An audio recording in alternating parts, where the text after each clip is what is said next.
Hi everyone, welcome. Thank you guys for all being here today.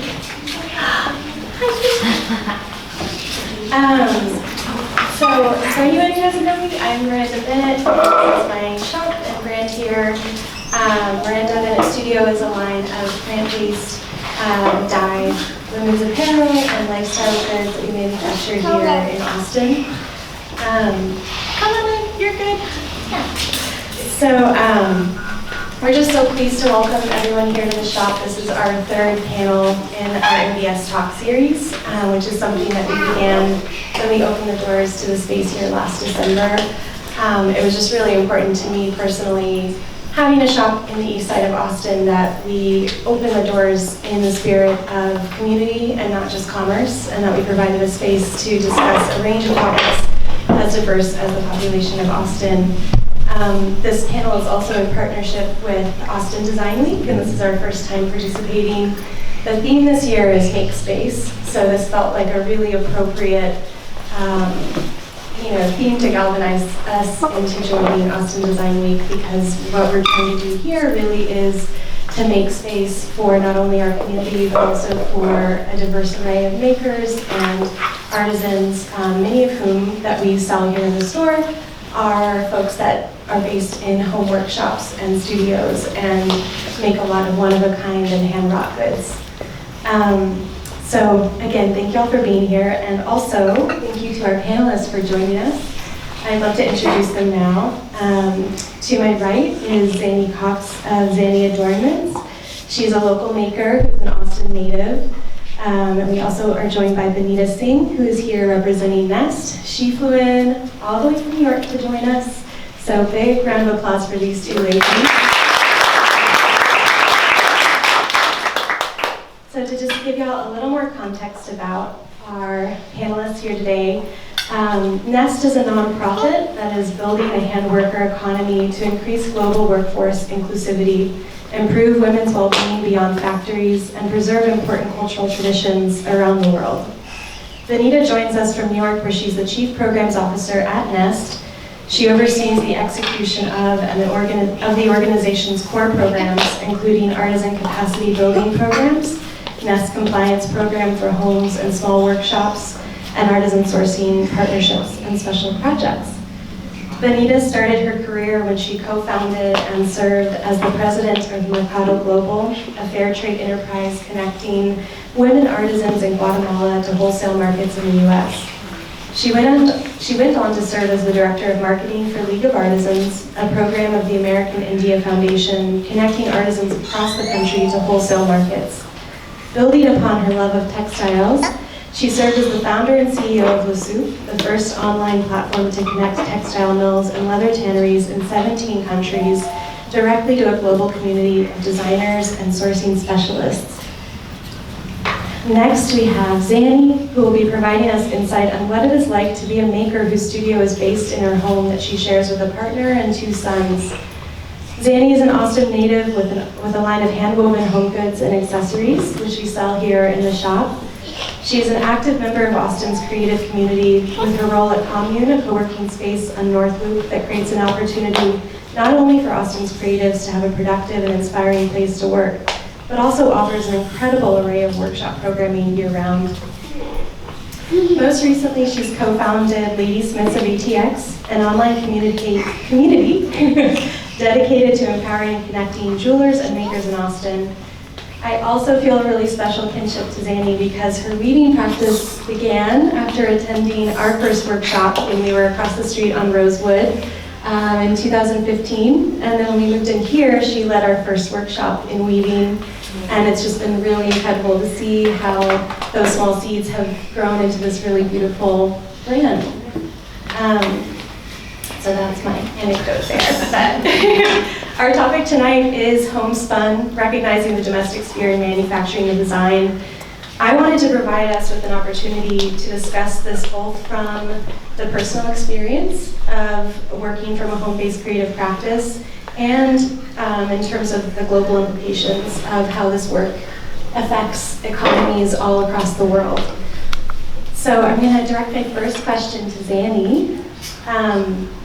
I was hoping that you could just share with us a little bit about what Zanny Adornments is and the way that you personally view your brand. Is it your full-time job currently? Currently, I would say, can you all hear me? Is this good? I keep talking like the very top of it. Currently, I would say it's a part-time endeavor between that and motherhood.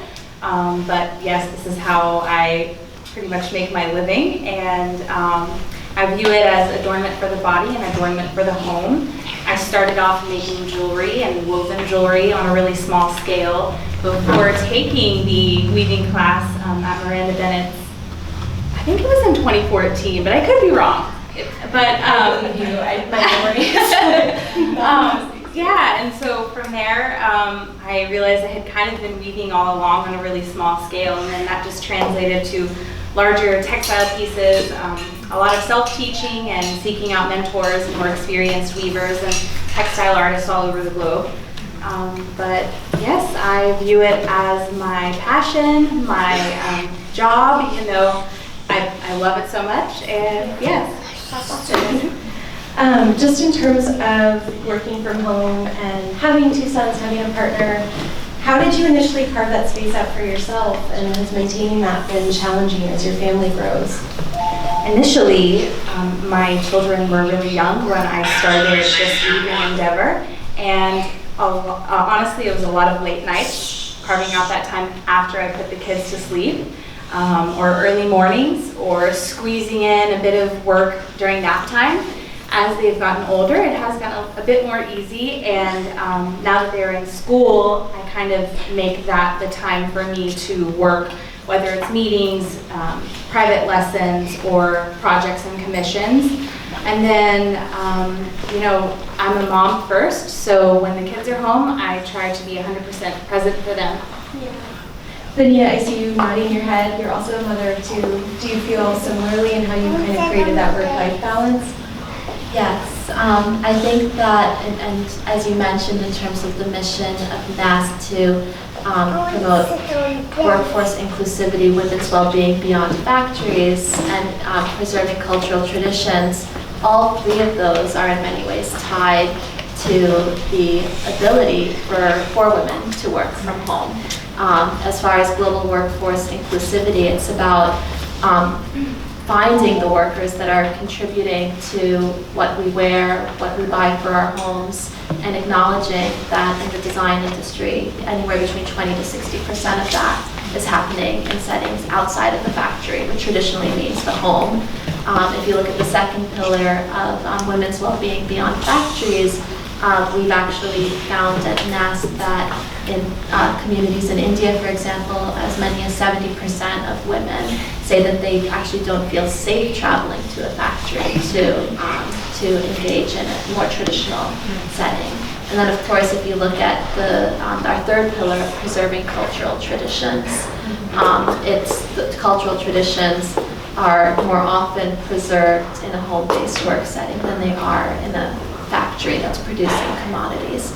So, and at NAST, I feel very fortunate to be in transposing that into a US environment where we, as an organization, really respect women's ability to contribute to our organization from home as well. So, for example, every Friday, our whole organization works from home. So we really try to live our mission in that way as well. That's really cool. I have one more question for you, Zanny.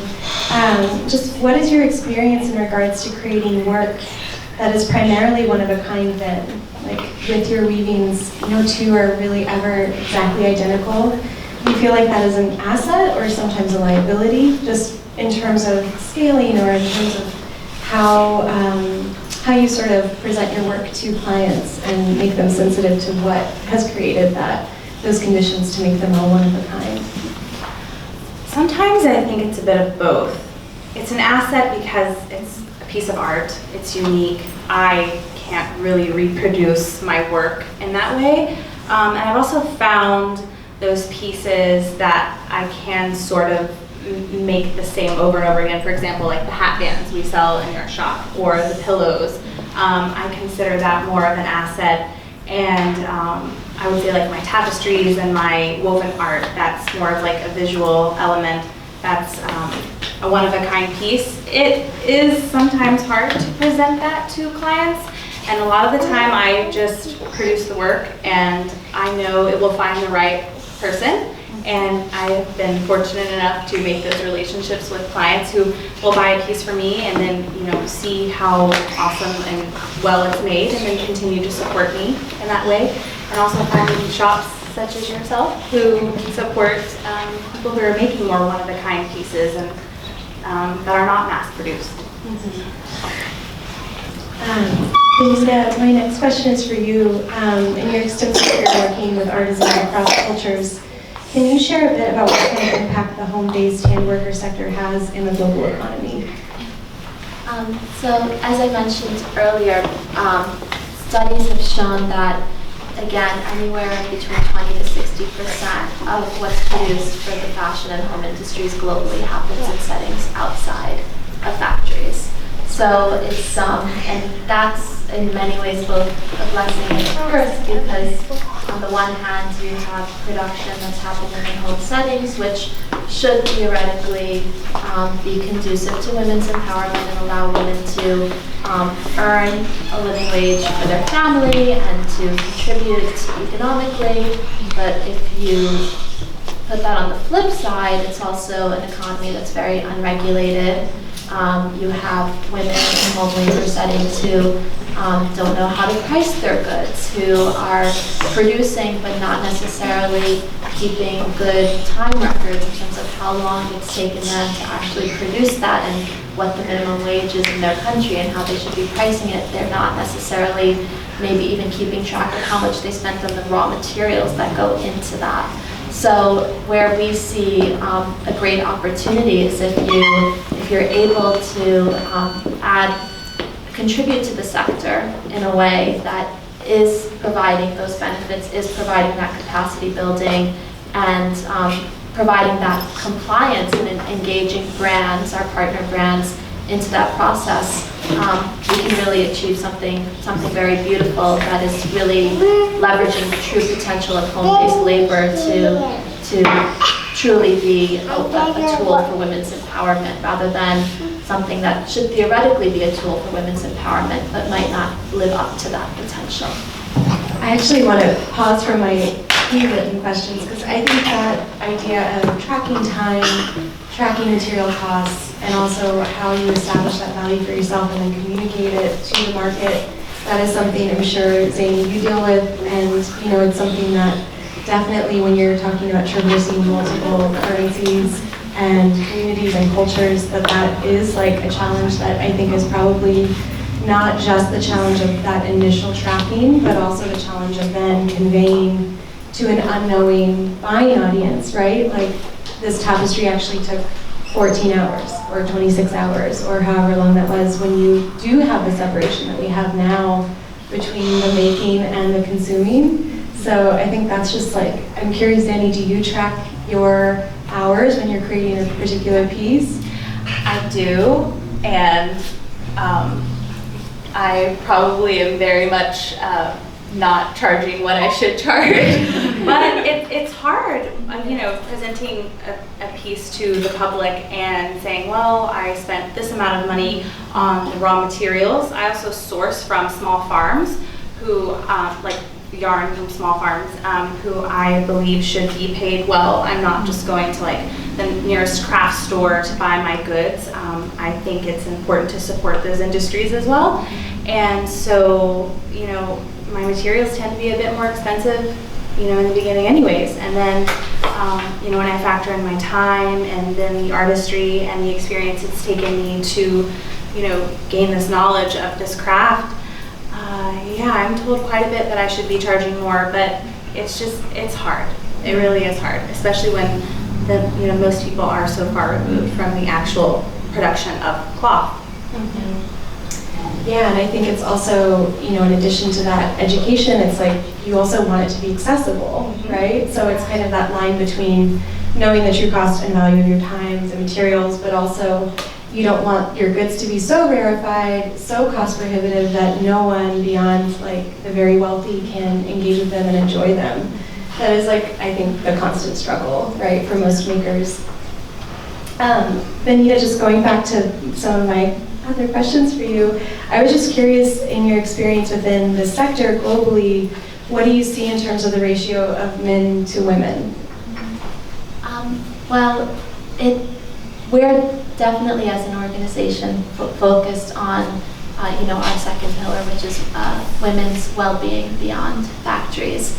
But of course, that's not to say that our work only touches upon women, because the informal, if you look at the artisan sector, the International Labor Organization estimates that there's 300 million people that are producing outside of factories. So that's not just that's a lot of people, and it's not all women.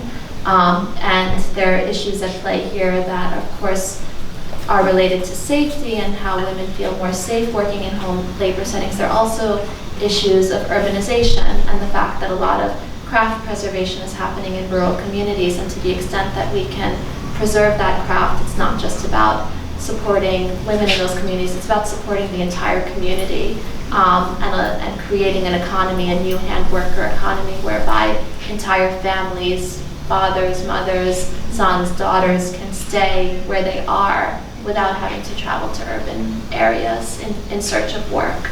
So in terms of the ratio, we are certainly focused on women's well-being beyond factories, but as we expand our work and continue our work in the informal economy as a whole, we're really looking at entire communities. Yeah, that makes sense, because nothing happens in a vacuum, too. I'm curious also if you guys, in terms of the work with Nest, but also the work you've done just generally, and for you, Zany, with your practice, do you feel that social media has been a tool in how that interest or that spark with the customer has grown to really require or desire to see sort of behind the curtain to understand how these goods are being made? I know for myself, it's a complete game changer. I've done this kind of work and had my business before social media existed in the way that it does now, before Instagram and all of that. And I really do think that, for my personal experience, I've seen that we now have the sensitivity from this buying audience that wasn't there before. There's a curiosity, there's a desire to know more. So I'm curious how that really feeds into both of your work.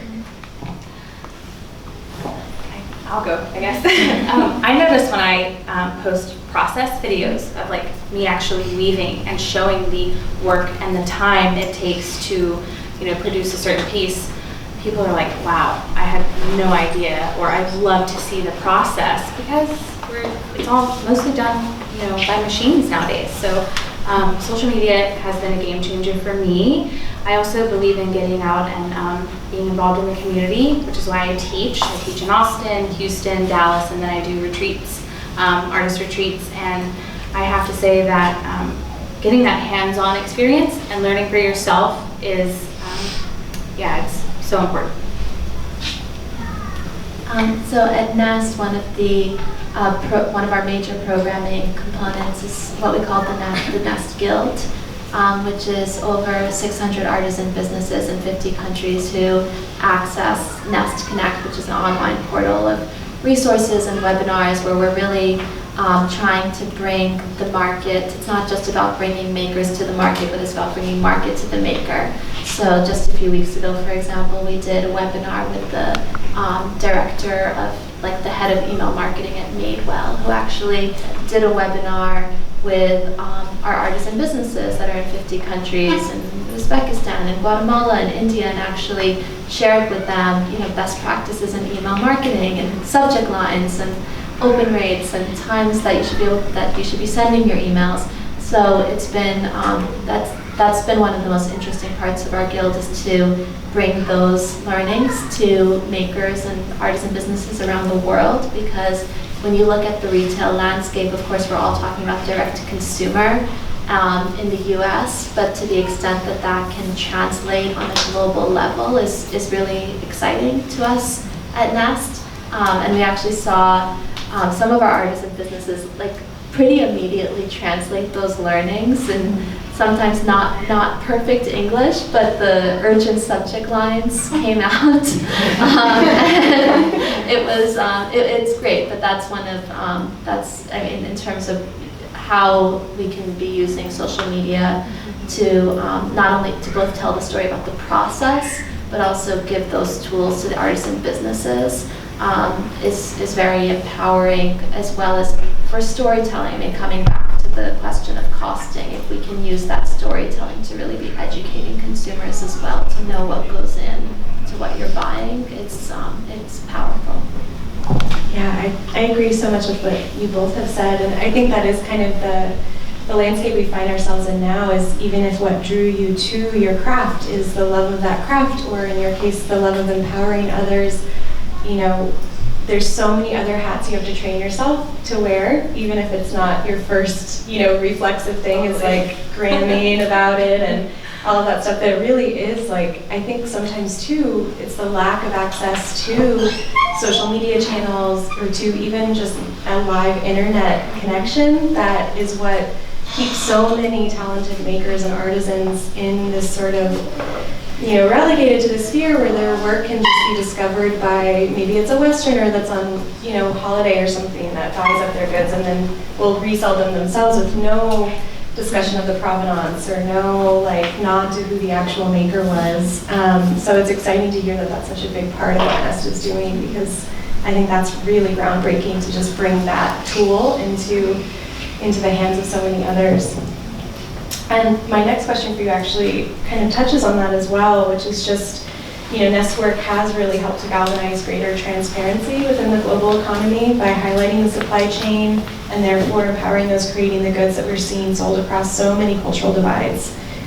Oh, did I already ask you this? What was it that led Nest to that work? I can talk about something else. No, that was just my cards got shuffled, sorry. Okay, next question that's actually new. One thread that I think is so relevant, whether talking about makers here in Austin or abroad, is just that path to legitimacy. Imposter syndrome is now a very commonplace phrase. It applies across all sectors, all careers, all industries, especially for those that are self-starting. But one distinction that I think is really important is how that sense of imposter syndrome translates to defining a set worth for your work. And really that comes from your valuing of your time or the time of the person making the good. I would just love to direct this to both of you guys. I know, Benita, you've already kind of touched on just that discussion of how you start getting those best practices for tracking time. But I'm just curious, in terms of your work with Nest, Benita, how does Nest, outside of that time tracking, empower artisans to really position their goods in the global marketplace and dictate a fair price? So in our mission statement, we actually say that we are working to connect global craftspeople, brands, and consumers in a human-centric value chain. So we really take a multi-stakeholder approach and believe that it takes a village for the new handworker economy to take foot. And what we mean by that is that we can empower artisans and provide as much capacity building as we want, but if the brands aren't on board as well as the buyers of that product, then where are the artisans going to sell their wares? And if the consumers aren't educated as well, then who are the brands going to respond to?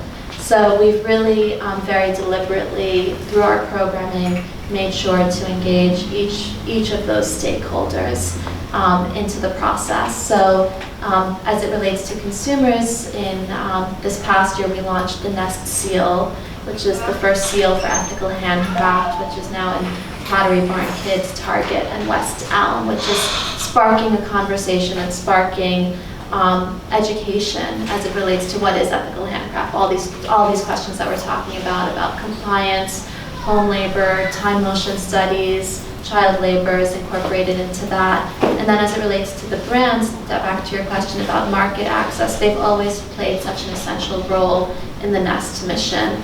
Every year we have an Artisan Accelerator class where we select 10 high potential artisan businesses from around the world, and a big part of that program is not a guaranteed sale to target, not a guaranteed business relationship, but we really promote those businesses to our brand partners as well, to start the dialogue, to get feedback on their lookbooks, to make sure that we're playing a role in sparking those relationships as well. Well, and just that feedback, I think, is such a valuable resource, just to have access to that kind of critique that's from that perspective that is often outside of your own culture, where someone with really a very kind of fresh perspective can give you insight that, really can inform so much of where you direct your future energy and endeavor. I think sometimes it's that closed loop that can make things feel a little bit, stagnant, but also can limit opportunities. Well, in terms of your work, Zanny, I wanted to kind of position that question to you in terms of just pricing individual pieces and, not only how you price your work, because I know we kind of touched on that a little bit, but, do you experience pushback? And if so, how do you deal with that? I do experience pushback, and I just sometimes tell people, well, you don't have to buy this.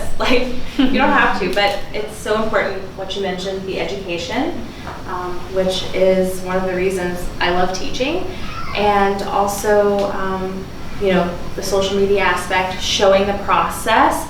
I also like to do live weaving demonstrations to show people just how long it takes to weave a few inches.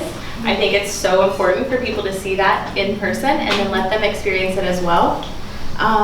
But yeah, with pushback, I usually tell people, well, this tiny piece of hat band, which is 20 inches long and 1 inch wide, took me 4 hours to weave. So, I pay myself a living wage, and what do you want to make in 4 hours of your time? Yeah, it's interesting, sometimes when you're at those markets or pop-ups that you think would only attract people that are really sensitive to the kind of work that an artisan or a maker would be doing, that sometimes when you get the fiercest criticism about price point or about the nature of the goods that you're selling.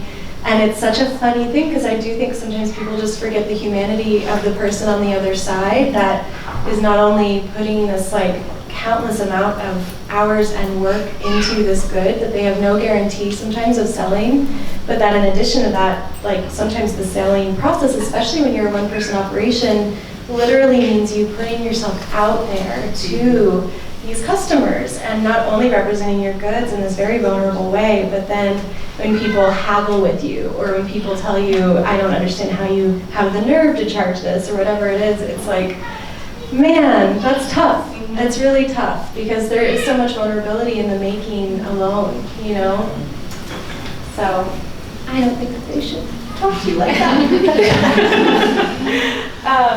Kind of along those lines, actually, was I said it would be my final question, but I feel like we could just keep talking a little longer. But one more question I did want to just present to both of you guys is if you could give not only the folks that have come out here to join us tonight, but also the folks on our Instagram Live, just any guidance, feedback on how they could be better allies to those working within the handworking economy.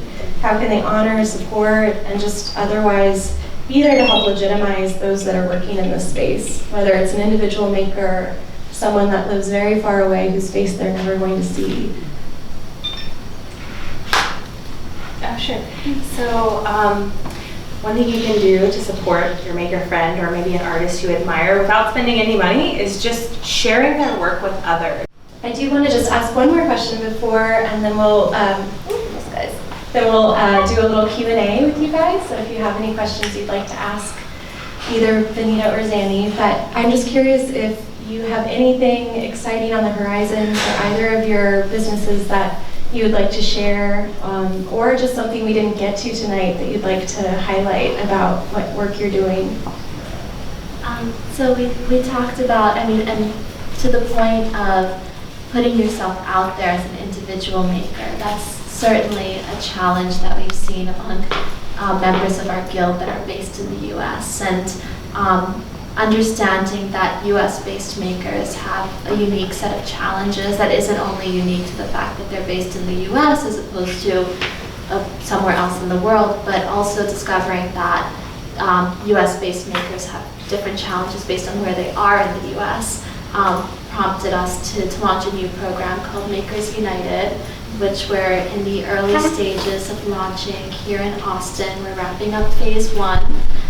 So we'll be back in 2020 for phase 2, where we're really looking to identify local makers and local artisans, understand the specific challenges in this region, and the appropriate capacity building workshops, and ultimately, hopefully, a market for the makers in the Austin and also the San Antonio area as well.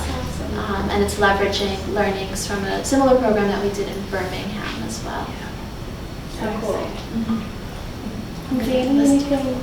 Anything on the horizon for you?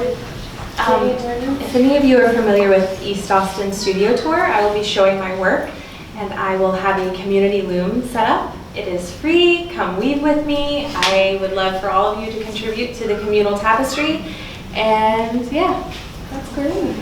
Yeah, we had a panel here last May that Zanny set up a beautiful community loom, and we had everyone in attendance add one strip of fabric to it. It was such a beautiful exercise too, because everyone got to feel a part of this thing together. That was such a simple act, but it was like symbolically so great. Well, I would love to just open the floor up if anyone has questions, especially if it veers from what we kind of covered in the conversation. I think, Zanny being a working mother of 2, and, actually being someone that's working from this home space, or Benita with the incredible work she's doing with Nest, but also, how to connect in the way that Nest is creating the sort of infrastructure with a global network of artisans, or anything you have in mind. But I would love to pass this around if anyone can raise their hand who does have a question or a comment or anything they'd like to share. Yeah, there you go. Hi, Benita, you talked about the Nest seal that was being implemented in some stores.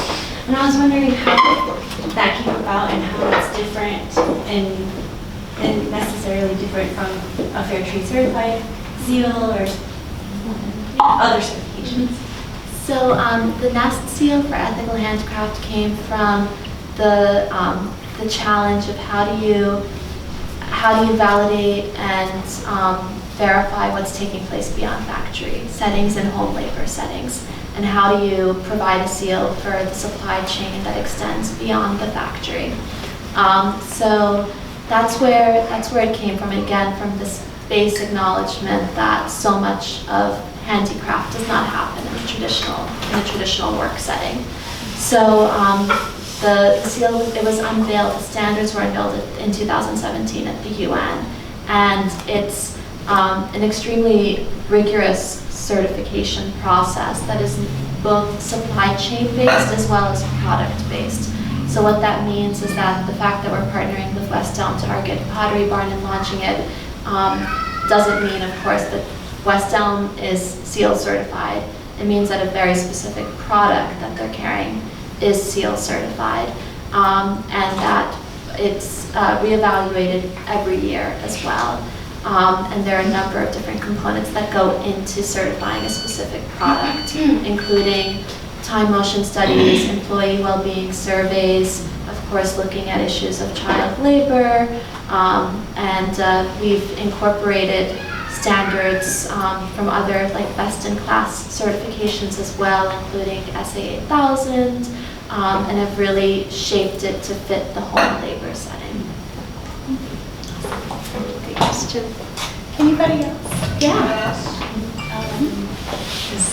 Zanny, for you, I'm curious to know, maybe a little bit more about how you manage your time, or has there been moments when you've needed to ask for help, or I'm curious about that moment when you're making things and you're also wanting to get the word out there and teach and be a mom, and have there been moments when you're like, oh, I could do that myself, or maybe now I need help, and kind of when that tipping point is to reach reach out for help, or do you do everything? Actually, last year I outsourced a seamstress. She's a sweet lady who moved here from South Africa and was wanting to earn an income to send money back to her family. And she sews all of my pillows for me now. I weave the panels and she sews them. So that was my first point of bringing in someone else to help me with that production. But yeah, sometimes I need coverage for like childcare, so I can go work, like be here tonight. And I have an awesome thing worked out with my neighbor where I watch her kids, she watches my kids, and yeah, I'm here. Do you have a question? So I come from like, the design technology side, so I was curious with any of your research you've seen, whether it's in like the Nest community platform you've talked about that's around like sustainability with inventory, and obviously like stores like this, they don't have that problem like H&M or big chains have with waste, and how whether technology could help control that using data. I know there's companies out there like Stitch Fits that uses customers' data, but they're not all the way there yet, and just like tailoring items to people so there's not as much returns, or maybe since online shopping is such a big thing now, like trying to streamline that process, and what you've seen from like working in-house with your community too, and like. Yeah. So we've actually recently received a grant to make the environmental and health standards of the Nest seal even more rigorous than they are today, because we fully acknowledge that we've been focused more on the fair labor aspect of it, and the health and safety and environmental standards are just as important as well. And I think that that's one side of the coin in terms of how our goods produced. I worked in India previously promoting a natural dyed textile mill that was using all like turmeric, indigo, pomegranate to produce sustainable fabrics and naturally dyed fabrics at scale. Like he was supplying to like Levi's, for example, for a capsule collection. And I was speaking with him on a panel in China, and he actually showed this really powerful image of like a river and alongside a river in China, and alongside the same image he showed the Pantone color of the year, and you could see that the river was the same color as the Pantone color of the year. And so he was saying that there's the saying that you can tell what colors are on trend in the US by looking at what colors the rivers are in China. So for me personally, it's like very dear to my heart, and I'm really looking forward to like moving that forward for the seal as well. And I think the other side of your question is like, how can we just get brands to be producing less as well, which is where we're not necessarily touching on yet on the quantity of production for any of the brands that we're working with. But to the extent that like direct to consumer e-commerce and pre-ordering, there's a great company based in New York as well called 19th Amendment, which is working with independent designers all on a pre-order format. So nothing is actually produced. They only produce what's been pre-sold. Thank you. Any other questions? Yes, Kate. Anita, I work for a company, I design rugs for a company, and we do most of our production in India. And the industry is, as you know, I'm sure, is still so much a cottage industry. And we work with vendors who are sort of these umbrellas for men and women working from their homes primarily. There's work done in the factory, sort of at the vendor's place, but then like so much of the work is done in people's homes. And my question is, how do you even begin to tackle, like logistically? I mean, there are thousands of people that they employ just all over rural areas, and how do you begin to tackle visiting and checking in on? Yeah, I would say, so I would say the good news is that we do have a process in place, and the bad news is that we have a process in place that takes a lot of time to keep it, but it speaks to like the validity of our standards. So basically, we acknowledge all of those layers. So we acknowledge that every vendor has sub-vendors and subcontractors that they work with as well. So actually, the first step of our compliance is doing a supply chain mapping, and we've actually are starting to have instances where we've done a supply chain mapping of a basket weaving community for a brand, and that, of a basket weaving supplier rather, for a brand. And then another brand comes to us and says, oh, well, we buy baskets from the same factory, so we should be able to use the seal as well. And we actually have in most cases said, no, we have to do a separate supply chain mapping for you, because there's no guarantee that just by virtue of the fact that you're working with the same factory, you're actually working with the same home-based supply chains. So for every product, every brand, we dig deep into that. We have 2 people in our compliance team who we try to keep it that they're only 50% on the road, but actually, given the growth of our seal for the past 6 weeks, they've been on the road the whole time. So that's something that, coming back to the challenge of keeping the assessments in place, we're in the very early stages of identifying partners who are other certifying bodies who can be playing that role for us, because we also we feel really good about where the seal has gotten to, but we want it to be industry wide and we want it to scale. So that's kind of the stage we're at now. That's a great question. Got a question? So this is a question for both of you. What are your main motivations for doing the work that you do to continue artisan craft, and why do you think, in your personal opinion, it's important to do so today in this world of globalization and efficiency? I know for myself, I feel like hand weaving is almost a lost art, and it's one of the oldest forms of art. All of our ancestors were weavers at some point, and so I think it's really important to continue that and continue educating people about that craft. And it's just a way for me to also connect with my ancestors. So, yeah. I think that when you can empower women to earn a living, that the ripple effects are very clear. My father came to this country after being educated by the fact that my grandmother in India was the primary breadwinner of the family. And it was, we always say in my family that I'm not sure if my father would have even been able to come here if my grandmother hadn't been empowered to earn a living. And so that's, I think about her every day. And then also just carrying that through to my 2 daughters as well. And just kind of, I see craft as a through line for women's empowerment. Thank you. Do we have any other questions? Anybody? Can I say one last thing? Please. If you haven't seen the True Cost documentary, please watch that. Even for someone like me who's very conscious of fair trade and how things are made, it was truly eye-opening for me, and I cried several times. So, the True Cost.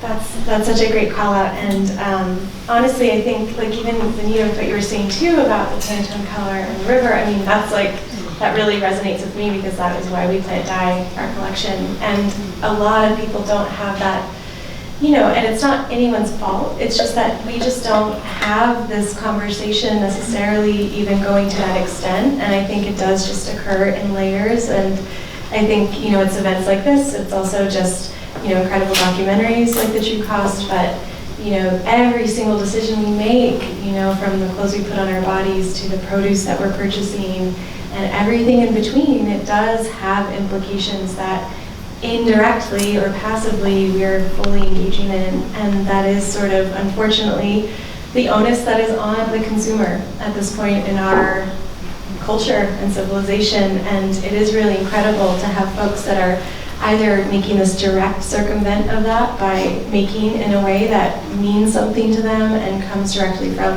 this authentic place of just love of craft, love of community, and also just from the systemic perspective to bring this infrastructure to actually connect all of us in this awareness and, you know, really empower not just the makers that are creating the goods, but also the consumers who are buying them and want to be able to do better but don't know how necessarily.